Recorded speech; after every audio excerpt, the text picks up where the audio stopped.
Besonders die Lage der Notausgänge. Eilen Sie mit dem Wort Exit gekennzeichnet. Der Streifen im Boden zeigen Ihnen defekt.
季節の変わり目、空気が乾いて体が痒くて手が届かなくて消えた君、喉が渇き歪む景色、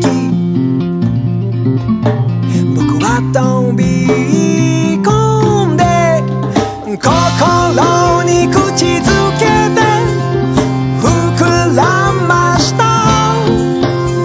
君はまだここにいて漂う心はどこへ。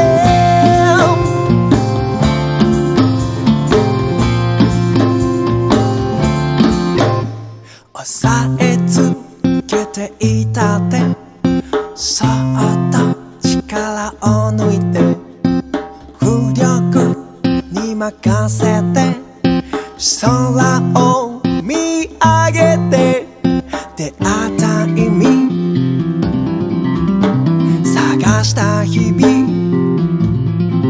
君と歩いた道、僕は飛び出して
はい、学生さんもいかがですか。